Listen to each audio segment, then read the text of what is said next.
So out of the two title picks that this episode could have chosen, it seems like they've decided to go for a much more direct approach.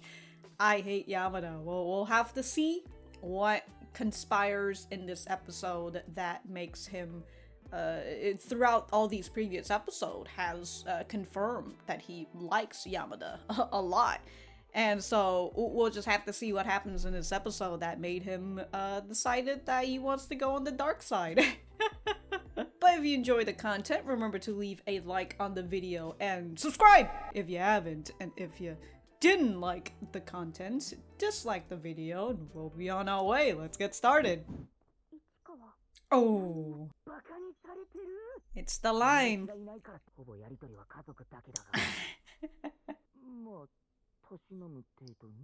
I partake a bit.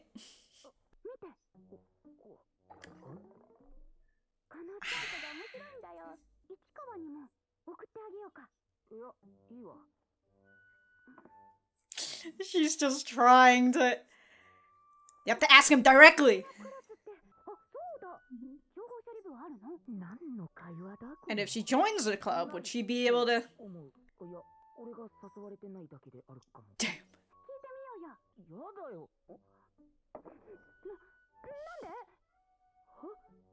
He's going through it in such a roundabout way, but, you know, she's trying to be a little considerate of him.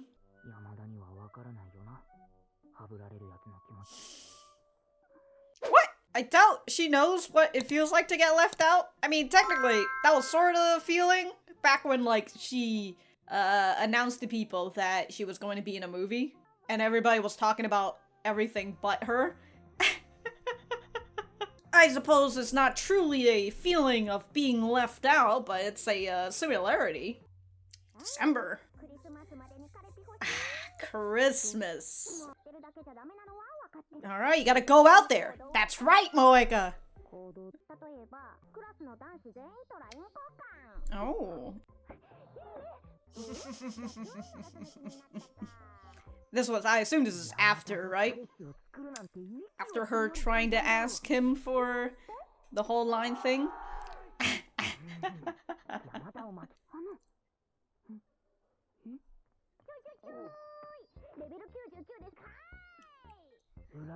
Damn, he's not even worth for Yamada, dude.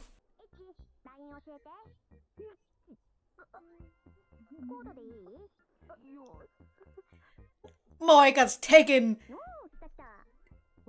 Oh, it's... Wow, they actually show Rem.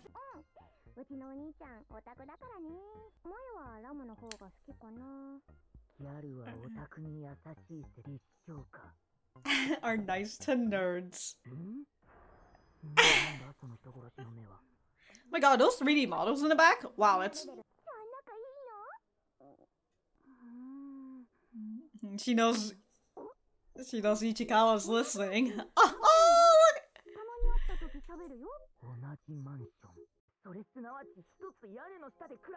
I mean, if you're thinking about it like that, yeah, I guess.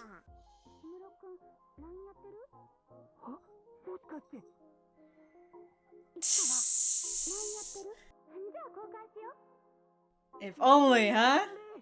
If only, huh?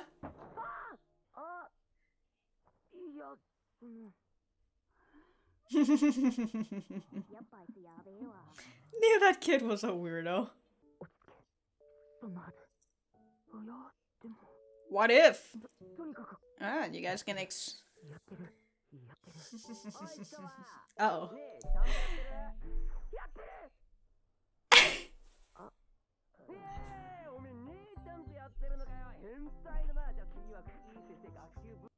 Get fucking dunked on.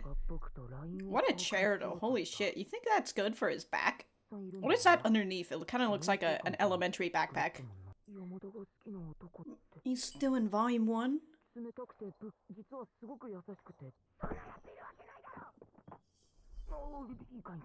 Maybe guys like that do exist in real life, who knows? Oh my god, we're actually getting to hear his voice. Oh, he's being reminded of the times that they're together. It's fucking lo-fi-ish sound. Hell yeah. Quit giving yourself hope. 3 pages? What the fuck were you doing?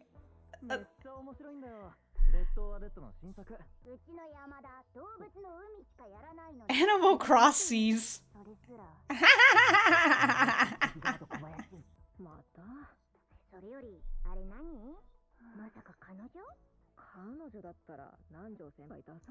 Look, she's his groupie. Sure he would. He's a real polygamist.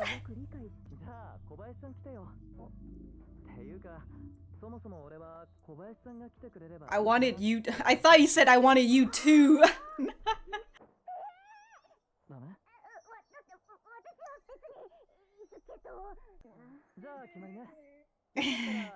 I like that we're having the reaction of Moeka and Sekine. Sekine is Moeka. God damn it. Sarina. The dead leaves, huh? Winter is coming. Oh. Senpai pickup artist.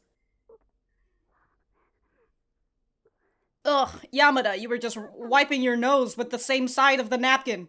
You could have at least, like, folded in it. What's it to you? On the Smitch?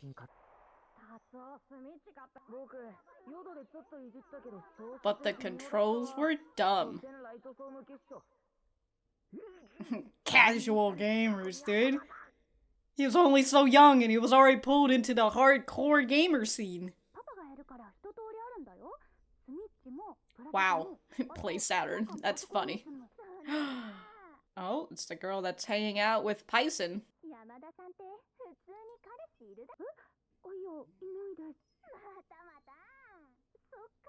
She's like, ah, Ichikawa's hearing this.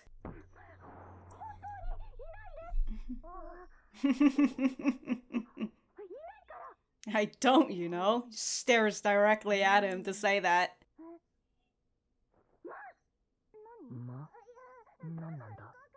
What was she so surprised about, huh? Shouldn't hang around me when people are... Oh my god, Paisen's literally just coming in!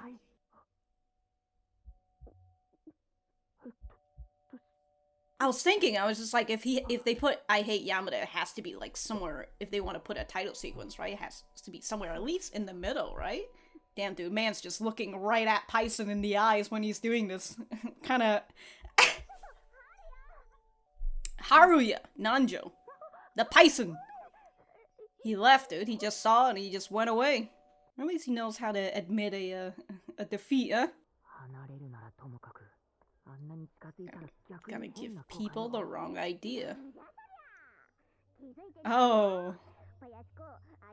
Bayashiko. There's Moeka telling her the cold hard truth. Moeka. She's putting on her Abitas and she's out of here. She's on her winter uniform too, right? I think that's... Oh, shit!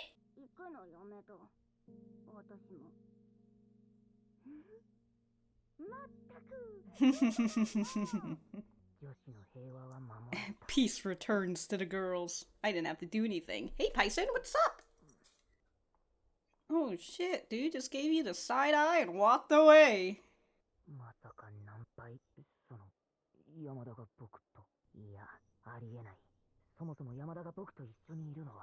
Was? You're being used.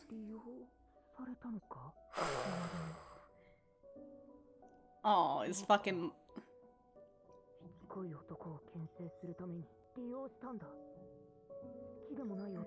Guys, she doesn't even like- She spent so much time with you! All this wasted effort! Wow, that- I think that's the sound, especially with him using the murder encyclopedia again, right? I think that's like a sound that we haven't really heard too much since episode 1 when we were talking about his, I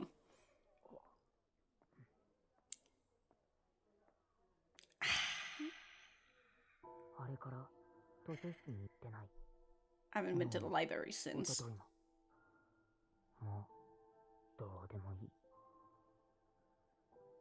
We're having a very, purplish, hue. God, this music, it's like very haunting. I think that's what it's trying to make, right? It's very haunting and very sad and dramatic. It's like, it's also kind of... God, you think you can fucking outwalk her? Like, oh my god, she just did a cabin down on you.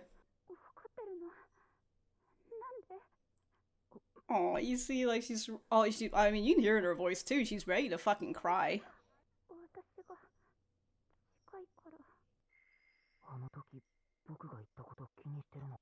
Yeah, after you said it, she went in, so... Whatever. Got places to be.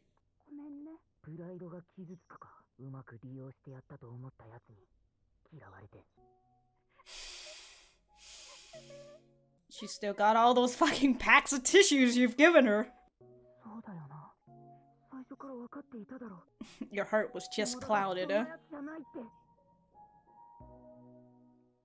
Wow, the progression of this fucking music from going from haunting to rather, optimistic almost. Or revealing, right? The Smitch.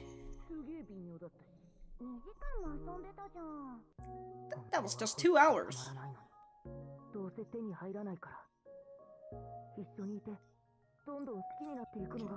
obsessed. And that's why what he did with the Smitch, he fucking broke away from it.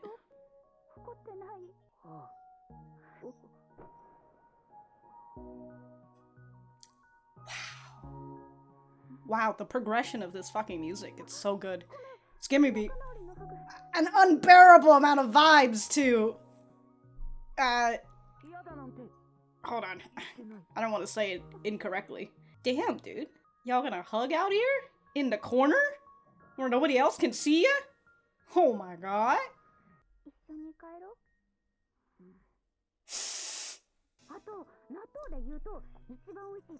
Oh, and there she goes, being all happy again.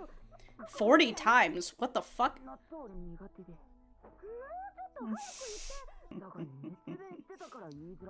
You showed an immense passion, so... Mm-hmm.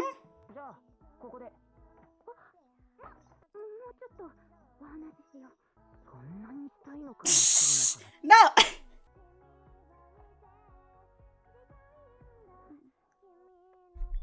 Christmas Eve, you wanna... Finally finished Volume 1. Oh? Better than I expected. Oh?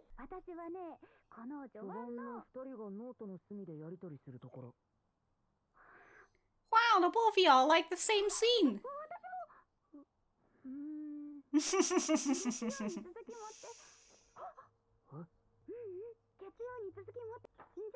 She gasps. She's taking his.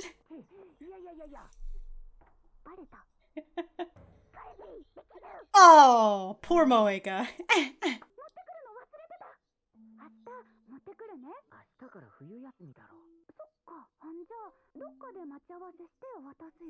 Oh, we're gonna have to go somewhere in order for me to give you it.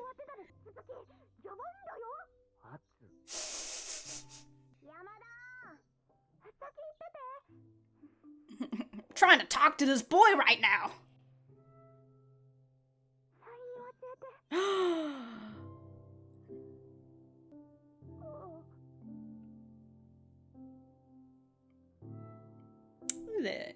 Gave you a QR code. Ah, it's just an eye.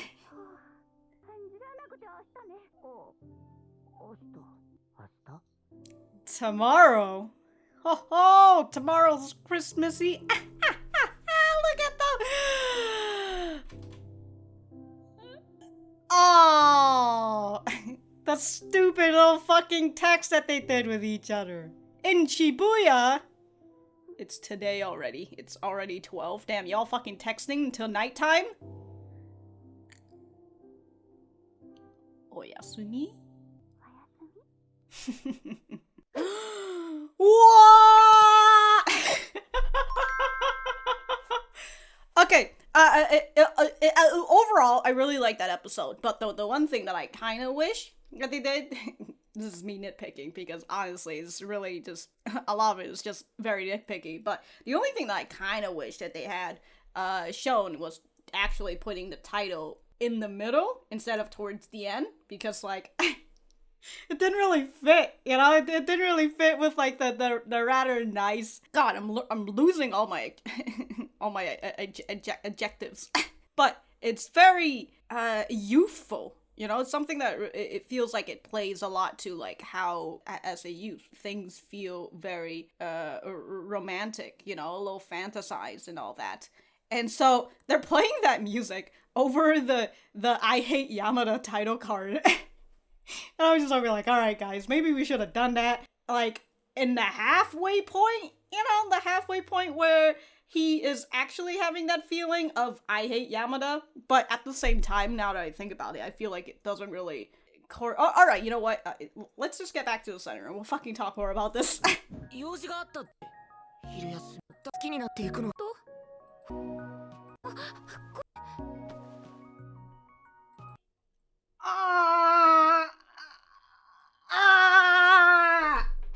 Sorry, I was just listening to this part of the music again, just because, as I was mentioning, this part of the song really reminded me of a game that holds a lot of personal stuff for me. You know, it's I love it for very personal reasons. It's a Yuri visual novel called A Summer's End, Hong Kong 1986. That's the entire title, but. God, this music really gave me vibes of it, and you know, anytime anime reminds me of my favorite games, I'm always a big fan, and you know what? The fact that it gave me a reminder of A Summer's End, which is a great fucking game. I recommend you fucking buy it if you're into Yuri. Or if you're just into romance and visual novel in general. I think it's just a really good fucking, it's a bop. And if you can't afford it, I do have a playthrough of it. Alright, anyways. Advertisement over. Alright, so that was episode 9 of BokuYaba. Let me know what you guys think about it in the comments down below. You know that I always like talking to you guys. For me, I thought that, well, as I said, this was a fucking great episode. The only nitpick that I have is just for the title placement to be a little bit where it should have been, you know? Like, kind of, like, towards the end, he kind of already gone past the point of hating her or finding an excuse to not like her. It was just a little odd, you know, a little bit off. But other than that, I kind of, well, if you really are interested in wanting to know where I thought they should have put it, it's definitely, like, right past this part right here, right? This is the chapter, and you can, I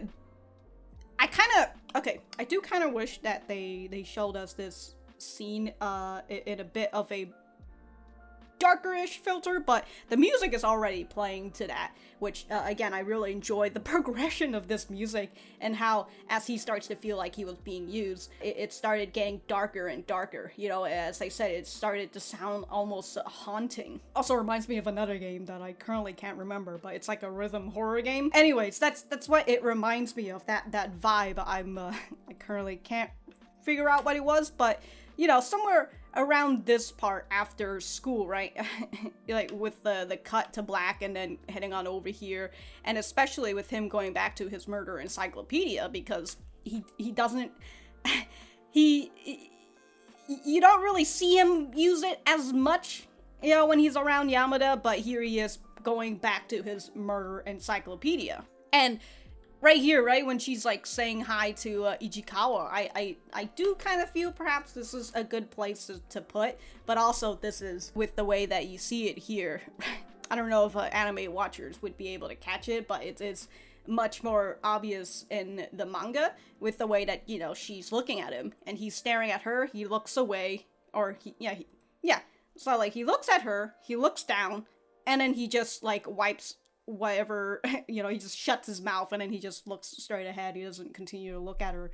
And in the manga, right, it's very reminiscent of the first time we see Yamada look at him. in the way that they show the manga panels, right? It's 3 panels, and it's Yamada looking at him, kind of just not really smiling, looking down, and then her looking away. And that's like, I think it's like the first chapter of volume 1, and you can see that in episode 1 as well, I would assume.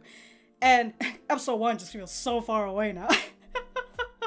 But so we have this showcasing kind of the same reaction, you know, in the way that, like, he looks at her, he looks down, and he looks away. And it's perhaps that feeling of just disinterest. But we know in Ichikawa's head that, again, he's just trying to make an excuse to not like her. And since I'm already on this whole talk of, like, straight into, like, the whole I hate Yamada stuff, I guess I might as well just talk about it. So, I don't think I talked about this in, like, the anime only section, because I think I was talking it in the manga only section, just because we haven't really gotten to this part yet. But you can see the way that Yamada puts himself down. Even the way that the first chapter that they showcase us, which is the line, right? Like, hey, do you have a line? And so with Moeka wanting to get a boyfriend before Christmas, one of her ideas to just get the line of all the boys around the class. And so Yamada thought it was a good idea, because before this she was trying to get his line, but he wasn't not understanding the hint at all. So as she's coming down to ask Ichikawa about it, and Moeka comes, right? And she's just like, why send a level 99 out to handle slimes? And it's just like, damn, dude. Yamada is max level, which there's like a rom-com about, like, Yamada and, like, level 999. Anyways, yeah, Yamada's out here max level, and she's taking on slimes. What's the point? And it kind of I would assume it encourages that behavior that he has, or that feeling that he has, that he is way out of her league. You know, that feeling that, oh, well, yeah, of course, I like Yamada, but there's really nothing else beside that. Like, you know, am I really gonna start and try to date her or whatever? No, I just like her. You know, he's able to confirm his feelings, but he is unable to see if that feeling is reciprocated, which is the reason why he's just out here in the first part, just not understanding what the fuck Yamada is trying to do when she's talking about line. I will say I like seeing that I like seeing that sticker. Hold on. There it is. The fucking sticker. It's a mantis cat. Is this Kobayashi that she sent this sticker to? Because it's like a mantis cat saying on the way, and then the response is just, what is this? Anyways, going back to the way Ichikawa perceives Yamada, we've been hearing he's been consistent on the way that he has said in his thoughts about how he thinks Yamada thinks about her. And it's the fact that she's playing this long con of trying to be his friend, when in reality she's actually just making fun of him. Again, what a long fucking con. Like, goddamn, how much does she hate you? To the point where she's willing to spend her time with you, you know, instead of spending time with people that she actually likes, and actually getting to know your hobby and everything. Even getting to the point where when you guys were at that manga studio and you really wanted to see that Baki panel, but you had to hold yourself in, and she fucking grabbed you and took you to let you see this Baki panel, the thing that you really wanted to see, but you ended up holding it back for yourself. Right?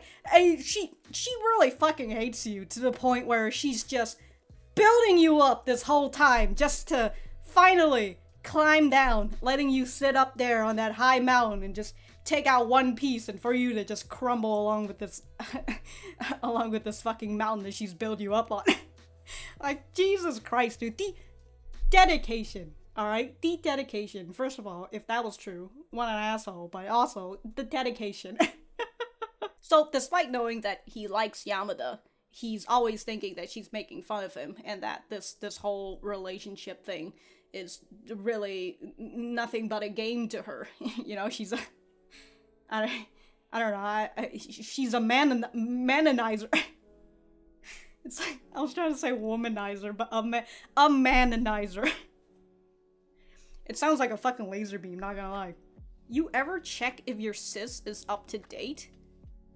Oh, so like, because it's a pun on, like, if your system is up to date, but, like, your sis is, like, if your sister is up to dating or not. Okay. Yeah, this went a little bit fast and I was just like, what? What's going on? I knew it was a gotcha moment, but like, I just didn't figure out who it was. What it was, I mean. And since he has Yamada doing this only because she's making fun of him so ingrained into his brain that even if he catches some of the hints that she actually is interested in him and she's been desperately trying to get him to fucking notice that she's interested in him, right? Even with the point of like, oh, Yamada's trying to ask for my line, you know, with him finally realizing why she was asking about it in the beginning, and him, you know, reading this this manga that she's given to him that she says that she really likes, right?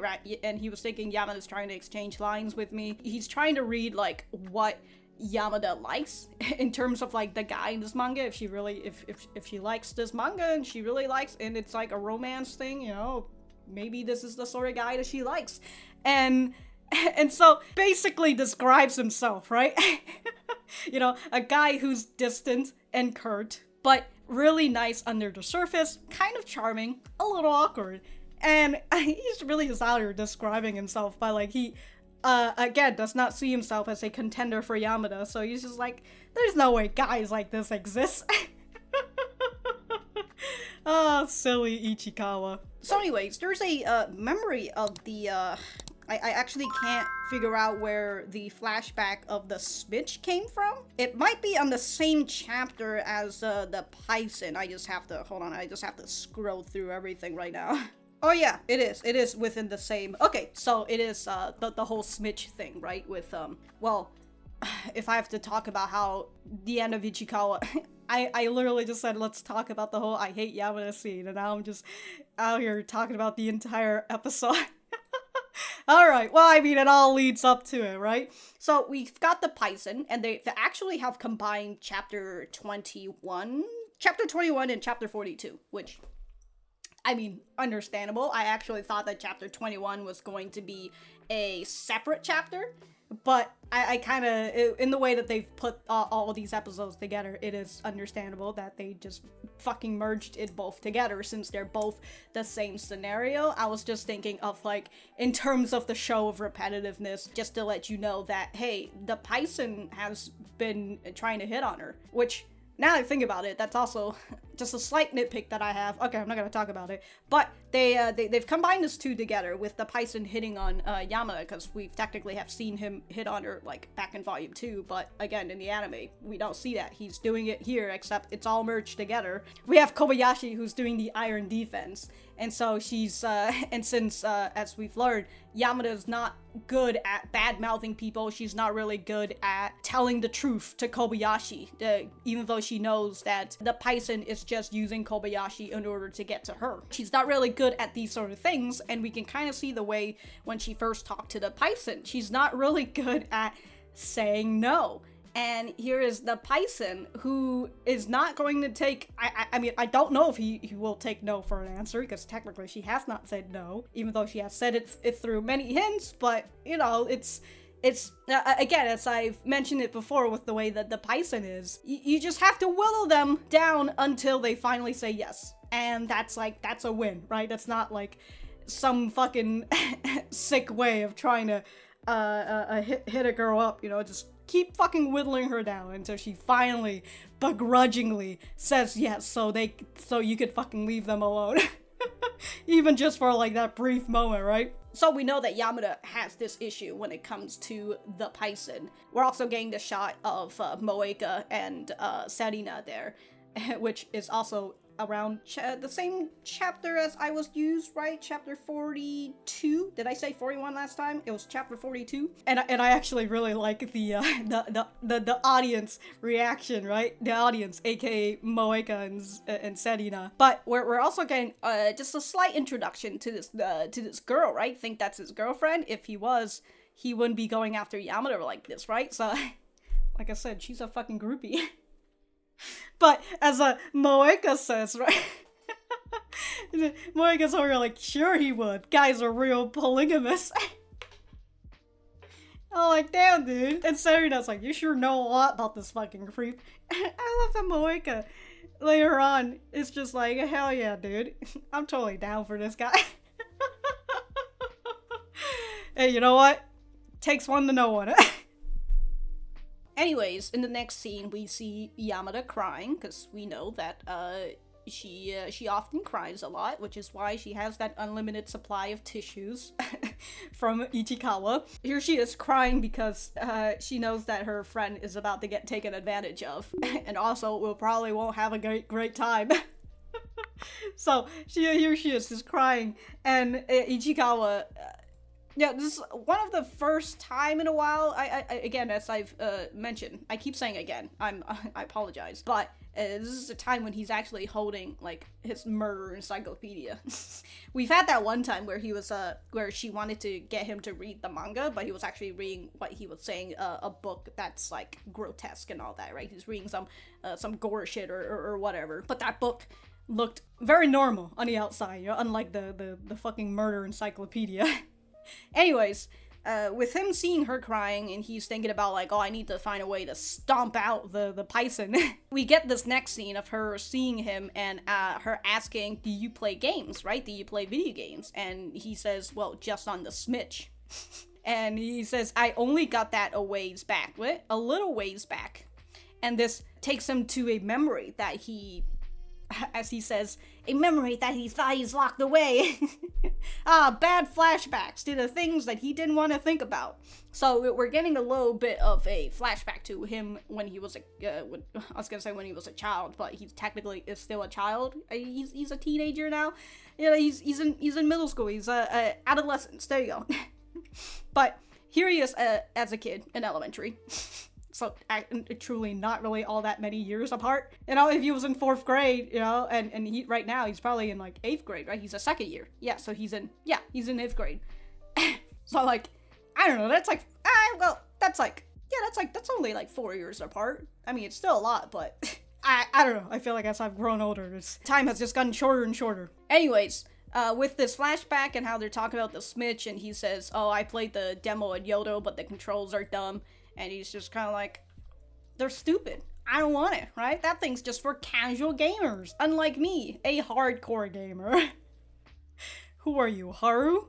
We do just get one mention about her dad, and that he's a gamer as well, and that's why they've got every console in the house, which is goddamn, dude.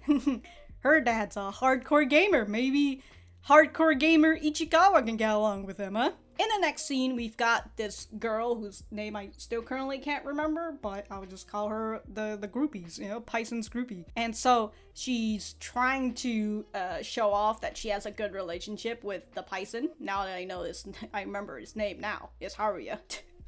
But I'm still gonna call him the Paisen. With this whole situation, we've got her talking about like, oh, you clearly already have a boyfriend anyway. And even though Yamada is trying to deny it, she's just like, no, I don't. It's just like, she's just spewing lies out of her mouth right now. She's probably got a boyfriend. I cannot, dude. Like, why can't you just take people's words of value for the way that it is, you know? Until you find out that it's not the truth. Then you could be like, okay, maybe she is a fucking liar. But until then, you know, maybe just take it with a grain of salt. But here they are just playing it off, saying that, oh yeah, you probably do have a boyfriend. You're just lying because you've got your whole TV shows and your modeling gig and all that. But that's why you're lying. But we see Yamada making sure that Ichikawa does not, Ichikawa does know that she's got no boyfriends. I don't have one, alright? And she just stares right at him. It's like, I don't, you know? And so here's this girl going and being like, oh, right? And she's like, wait, seriously? and then she's just like, alright, let's fucking get out of here, right? I'm like, that's cool, whatever. And we have also got Ichikawa talking about how, like, hey, we shouldn't be all that close. I believe that's what he said. You shouldn't hang around me when people are around. There you go. And so funny. Immediately, she left, departed from her friend, I guess, or whatever. And she took the Paisen right into this room. It's... what? Where was he? How did you fucking find him so fast? She just knows. She's just like, maybe if Yamada's here, he's also probably somewhere gravitating towards her. You know, like a fucking gravity field and all that. He's just rotating around her. He has to be close, right? So she goes and takes him in. She's also pretty tall. What the fuck? Hold on. Hold the phone. What the What the shit? Look at her. Okay, the Paisen is very tall, if you've seen him before, right? Oh wait, hold on. Yeah, the Paisen is as tall, well, he's like probably like an inch taller than Yamada. Maybe a couple inches taller than Yamada. But this girl is like close to like the back of his head at the very least, right? Oh, that's... Damn, dude, she's so tall of the sun when she's walking right next to him. Hold on, we've got another shot at her, and this time she's not right at the back of his, not the back, but like the lower back of his head, which should be like somewhere around here. Yeah, she gained some extra. Anyways, yeah, she fucking brought Paisen in. She realized something immediately, right? She's like, oh, if she's talking to this guy, looking at him in the eyes and saying that she doesn't have a boyfriend, something's up. And she just brings Paisen on over, which is very funny. Again, like, she's been hanging around him. She knows that he's trying to hit on Yamada. And now that she knows that Yamada perhaps has this idea that she has an idea that Yamada likes someone else, and specifically this guy in the library, I'm gonna bring the Paisen on over, so he gets the idea, so maybe he just gives up on her and I'm still the only person left? Look, I'm just saying, but, it's a good plan. I still can't get over with Yamada doing this, right? Just getting close to him as to showcase that maybe she is kissing him or something. Damn, dude, she's really out here handling this boy, and he's just over here fucking staring directly into Paisen's eyes. Holy shit, dude. And then here's the Paisen just walking away. He understands a loss when he sees it. It's just time for him to fucking walk off. I'm out of here. See you later. And so after that, right, Yamada just walks away and he's just over here left to his own devices as he's trying to figure out what the hell is going on. And I like that they used this scene, which is part of chapter 21, but I like that they used this scene to incorporate his thoughts that revolves into chapter 43, which is I hate Yamada. With Moeka saying the truth, which is he's trying to get Anna to come, and that's why you're being used. Sorry, Yamada. Her first name is Anna. Anyways. and as a... And as Sarina says, this guy's a creep. And Moeka's like, no, idiot. That's what that is what's great about it. Moeka's just like, hell yeah, dude. This man's using some underhanded method. I appreciate that. He's just trying to get Anna to come. You're being used. There you go. Specifically that word. You're being used. Used into the chapter 42, right? Which is, I was used. So it's very nice, and we're also seeing this point where this is the end of chapter 21, right, with her just calling Yamada a bad name, and then the two of them ends up making up and all that. So very nice for these two and their little relationship. I like that this is a little bit more of anime only, I believe. This is just hold on, just the Paisen just staring at Ichikawa. Like, he just looks and he just turns around, side-eyed him, and just walks away. Like, damn, dude. They don't really showcase this in terms of Ichikawa's thoughts. They only showcased it through the way that the Paisen is looking at him. And also the way that Ichikawa is reacting to the Paisen looking at him. And this one particular thing that I'm talking about is only applying to people who just don't really get the implicit idea unless Ichikawa says it out loud. This one scene of the Paisen coming in, right? And it's an interesting thought where even Ichikawa feels some sort of empathy towards him, right? And how he's like, well, I hate this guy. And we can kind of see it a little bit before where he tossed the bike because the Paisen was just out here trying to fucking get Yamada's line. But the Paisen is also the first guy to help him get the bike out. You know, he was the first guy who took the lead and got everybody to start pulling the bike out for him.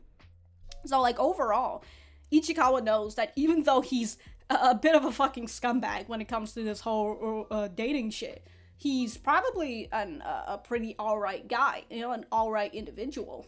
And so... He kind of has that, and as he said, it sucks to know that someone isn't just an all-out villain. Like, you can't just hate him because he's just a bad guy. But he actually has some good traits, and that's why Ichikawa's a little frustrated that it's so hard for him to hate the Paisen. And so, in this scene, which isn't showcased in the anime, where he says, like, oh, even though I don't like him, seeing him like that with his expression, which is what I mentioned about how, like, well, they're showcasing that through the way that Paisen's looking at him in that second scene, and the way that Ichikawa's reacting to it, right? So, like, Ichikawa doesn't like the fact that he was used like this, but he also doesn't like the fact that this is the result of what had happened with the Paisen, right? Hold on, I have to take a look at this a little bit more. Hold on, there he goes. As he says in the manga, was I just used, even though I hate Pickup Senpai, I hate seeing him look pitiful even more. So, like, he... I do like that exchange, but just because, again, it kind of shows some sort of humanity for the Paisen, but we can kind of already see it in here, although, as I said, it kind of just feels like he knows when to take the L and he just left. You know, he doesn't, I don't know, he didn't really look a little sad, you know, he looks a little bit like, well, damn!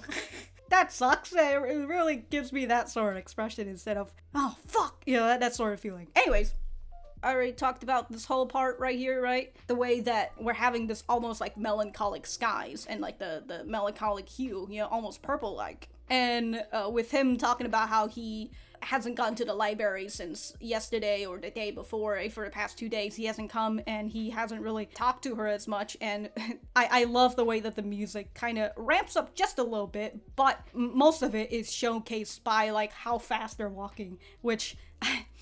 Ichikawa, you should have realized, you literally watch Yamada take over Kobayashi. Alright, she's got long legs. Unless you've got like really good stamina and you're actually a pretty speedy fucking runner. Like you're not gonna outpace her. Her fucking strides is like double yours. Anyways, yeah, she's out here fucking doing a cabin down on him. And I love this scene with the way that you could also see it in the manga, but like the way that it's all wiggling, right? Because her eyes is watery right now and she's just trying her best to hold it in. Very nice. I love it. And just, you know, the way that her voice cracks and like, you're mad at me. Why? and yeah, I just very much enjoy this. This is a very nice panel. And Yamada is putting this on her, right? She's putting this on herself instead of thinking about outwardly. Right, so she's thinking inside, kind of like what Ichikawa does. Well, actually, no, Ichikawa thinks he's able to think internally, but he's also able to, as we find out later on, he's able to find blames on the outside existence as well. But for Yamada, she's truly is just thinking internally and thinking about like, I've caused this. You know, I'm the reason why he's doing the things that he's doing right now. And it's not really, she's not really thinking about, like, perhaps what Ichikawa is thinking, but yeah, anyways, for the most part, she knows that this is her fault somehow. She believes that it's her fault somehow, and so she's trying to figure out, and I do like that they're having a bit of a fight, quote unquote, and here she is just trying to confront him and trying to get him to talk about it, but Ichikawa, despite being confronted, he's still building up this wall to try to just, essentially he's shit-talking her in his mind, right? With the whole shit-talking, right? With him leaving and her apologizing and she's crying. And he's always like, oh, did she take a hit to her pride?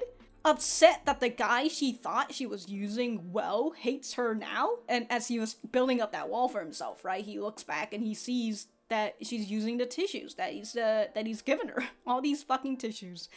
And it's such a nice reminder, especially, you know, kind of gives us a nice little flashback to, oh, remember the fucking tissues?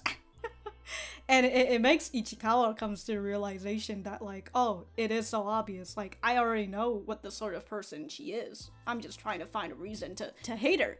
And so we're bringing back this flashback that he had, and also with him saying blatantly, I just wanted an excuse to hate her. Got the flashback now to when he was actually playing the Smitch.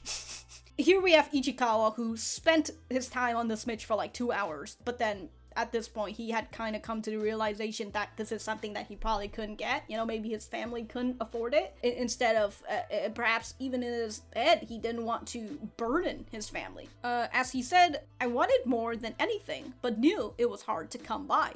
I was afraid of getting too obsessed. And so, with the analogy of the Smitch and Yamada, he knows that she's out of his league, and so that's why he's been making up all these excuses this whole time. You know, we can see it in the way that, again, with him talking about how Yamada is really just here to make fun of him, because there's no way that she actually likes him. She's way out of his league. And as Moeka says, he's a fucking slime, and she's level 99. And so, instead of wanting to yearn the things that you want, but you can't get, he decides that it's much easier to hate on it, to shit on it, you know, because if I hate it, then I'm not gonna feel all that bad if I don't have it, because I hate it. I don't want it.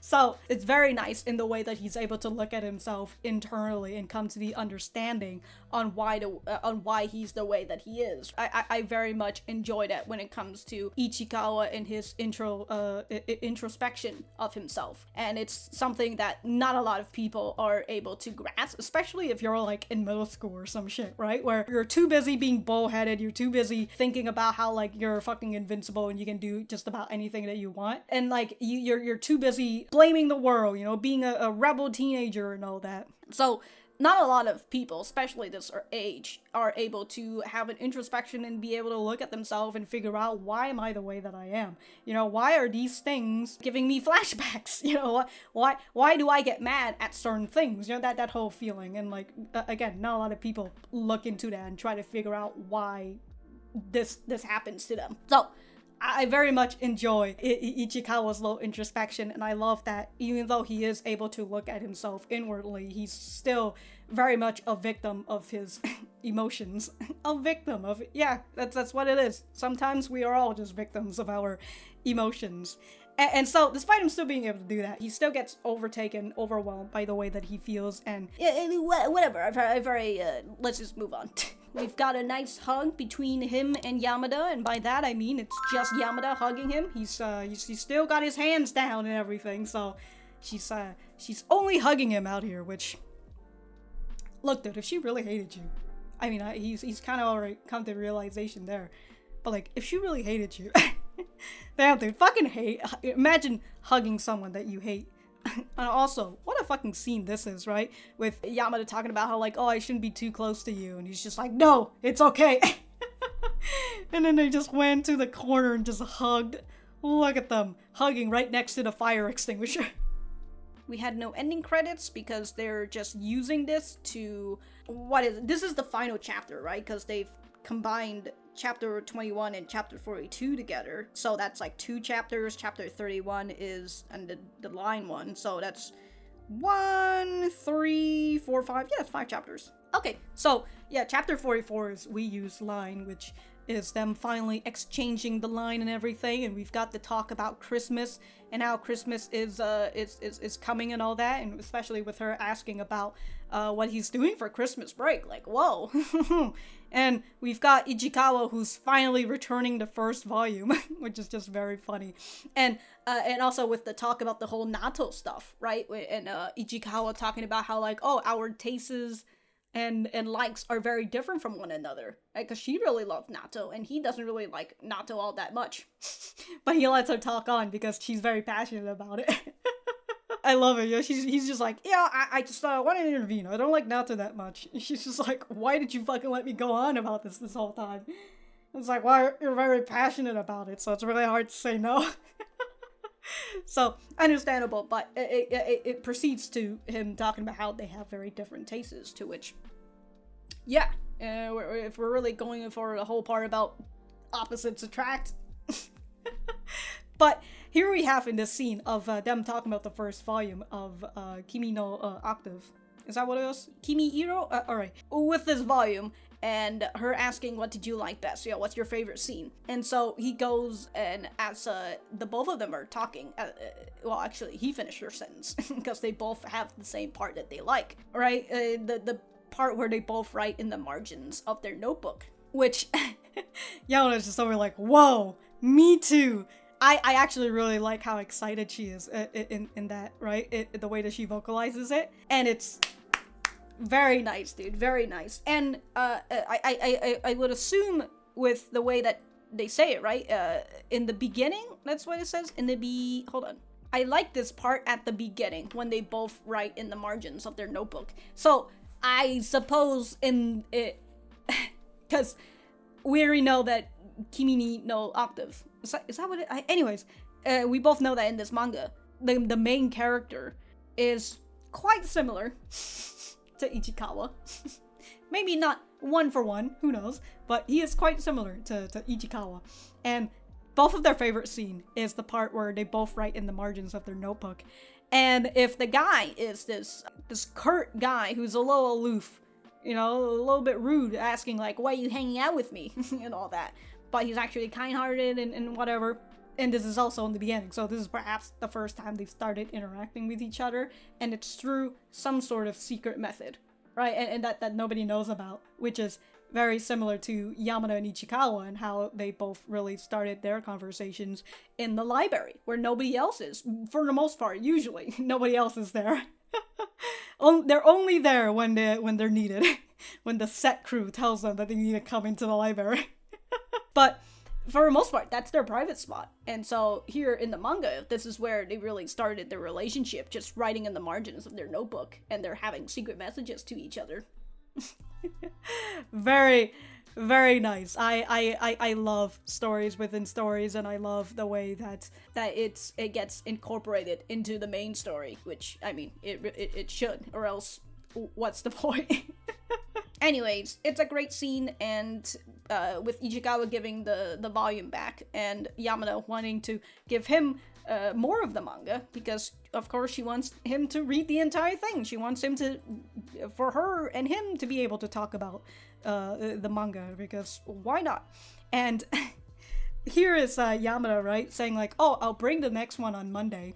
Actually, this is before her going gasping, right? Ah, yeah. So I'll bring the next one on Monday. And she's just like, she's like, it's nothing. I'll bring the next one on Monday. And then she proceeds to steal his fucking bike. Left them stunned for a little bit before he realized. What a face on Moeka, dude. So fucking good.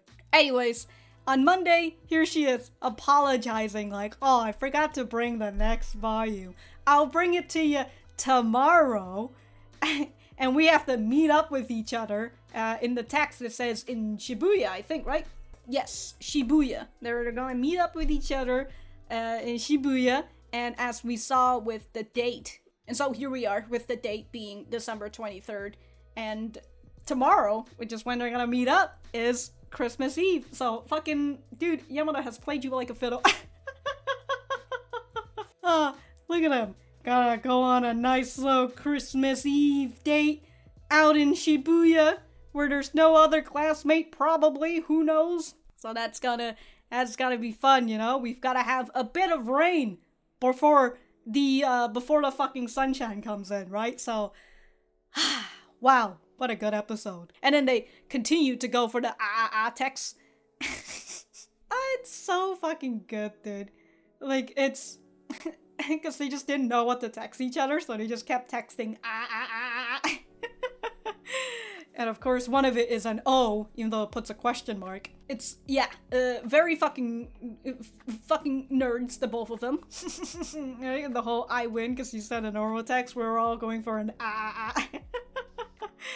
I do like that we're showing this through Yamada's perspective, because we see Ichikawa's perspective, but yeah, here she is.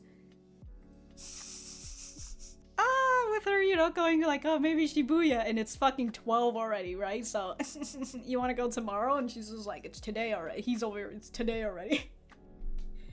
Nerds! Nerds, the both of them! So cute. Alright, here's to me hopefully not hitting an hour with this fucking series, because I'm just too busy gushing about everything. But I don't even have anything to say about for manga readers only. So like, because look, we're hitting volume 4, so it's gonna be fun. But If I have anything else to say, I will write it in the description down below. Thank you guys for sticking around, and I will see you guys in the next episode.